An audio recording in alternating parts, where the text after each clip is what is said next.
سیدنا اکرمہ رضی اللہ تعالیٰ عنہ فرماتے ہیں کہ ایک ملک کا بادشاہ بہت ظالم اور کنجوس تھا، بڑا ظالم بادشاہ، اور ایسا عجیب و غریب کنجوس کہ اس نے اعلان کر دیا کہ میرے ملک میں اگر کسی نے مسکین یا فقیر کو صدقہ کیا تو اس کے کوئی غریب کی مدد نہ کرے، اگر ایسا کوئی کرے گا تو میں اس کے ہاتھ کاٹ دوں گا۔ یعنی خود غریب کی مدد بھی نہیں کرنی اور پورے ملک میں بھی کوئی غریب کی مدد نہ کرے۔ بڑا عجیب و غریب اعلان تھا۔ اچھا جناب، اب ایک خاتون تھی، لوگ تو خوف سے ڈر گئے تھے، کوئی صدقہ نہیں دے رہا تھا، کوئی خیرات نہیں دے رہا تھا۔ ایک دن فقیر مجبور ہو کر ایک عورت کے پاس آیا اور کہا مجھے اللہ کے راہ میں کچھ دو، میں بہت بھوکا ہوں، کھانے کے لیے کچھ نہیں۔ وہ عورت نے بھی بادشاہ کا اعلان سنا ہوا تھا، وہ بھی ڈری ہوئی تھی، اس نے بھی صدقہ دینے سے اس نے سوچا کہ صدقہ دوں گی تو میرے بھی ہاتھ کٹ جائیں گے، لیکن فقیر نے کہا مجھے اللہ عز و جل کی رضا کی خاطر کچھ تو کھانے کو دے دو۔ وہ التجا کرتا رہا، آخر اس عورت کے دل میں رحم آ گیا، اس عورت نے اس فقیر کو صدقہ دے دیا، کھانے کو دے دیا۔ اب 2 روٹیاں دی اسے کھانے کو، فقیر روٹیاں لے کر دعائیں دیتا ہوا چلا گیا۔ بادشاہ کو پتا چل گیا کہ ملک میں ایک ایسی عورت ہے جس نے کسی فقیر کو صدقہ دیا، اس نے اپنے بندے بھیجے اور اس خدا ترس رحم دل عورت کے دونوں ہاتھ کاٹ دیے گئے، اس کے دونوں ہاتھ کٹ گئے۔ اب میٹھے اسلامی بھائیوں، کچھ عرصے کے بعد بادشاہ نے اپنی والدہ سے کہا کہ مجھے اپنی مملکت کی سب سے حسین لڑکی سے شادی کرنی ہے۔ اس کی ماں نے جب معلومات کروائی تو پتا چلا پورے ملک میں ایک لڑکی سب سے زیادہ حسین ہے، مگر اس میں ایک خامی یہ ہے کہ اس کے دونوں ہاتھ نہیں ہیں۔ اس نے بادشاہ سے کہا، بادشاہ نے لڑکی کو دیکھا، اسے پسند آئی، اس سے شادی کر لی اور وہ عورت اب ملکہ بن گئی۔ جس نے 2 روٹیاں صدقہ کی، ہاتھ کٹ گئے، اب وہ بادشاہ کی زوجہ بن گئی۔ بڑی زندگی آرام سے گزرنے لگی، مگر ایک اور امتحان اس کی زندگی میں باقی تھا۔ پھر کیا ہوا کہ کیونکہ اور بھی اس کی بیویاں تھیں بادشاہ کی، نئی نویلی دلہن کے ساتھ بادشاہ بہت وقت گزارتا، بڑی نوازشات کرتا، دوسری جو بیویاں تھیں وہ حسد کرتی تھیں۔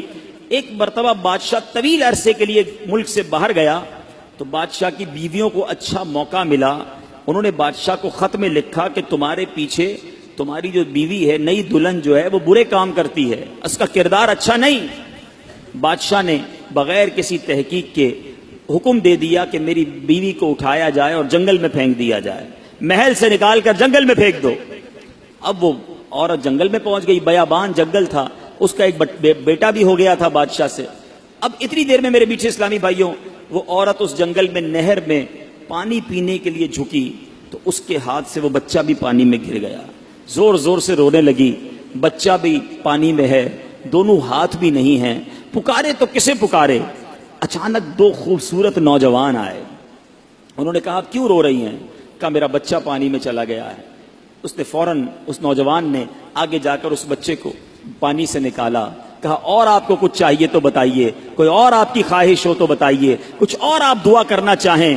تو اس عورت نے کہا کہ میرے ہاتھ مجھے واپس مل جائیں۔ ان نوجوانوں نے دعا کی، اللہ تعالیٰ نے دونوں ہاتھ بھی اسے واپس کر دیے۔ اب ان نوجوانوں نے اس عورت کو کہا کہ آپ جانتی ہیں ہم کون ہیں، ہم دونوں کون ہیں؟ تو عورت نے کہا میں تو نہیں جانتی، البتہ یہ معلوم ہے آپ کی برکت سے میرا بچہ بھی مل گیا، میرے ہاتھ بھی واپس آ گئے۔ وہ 2 نوجوان کہتے ہیں ہم تیری وہی 2 روٹیاں ہیں جو تو نے غریب سائل کو دی تھی۔ صدقہ اللہ کی راہ میں خرچ کرنا کب کہاں کام آتا ہے۔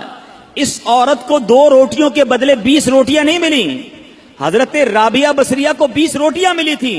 ہو سکتا ہے کوئی کیلکولیشن کرنے والا کہے یار میں 1000 روپے دوں گا 1 لاکھ روپے مل جائیں گے، نہیں ملے، مگر اس کو ہاتھ واپس مل گئے، بچہ واپس مل گیا۔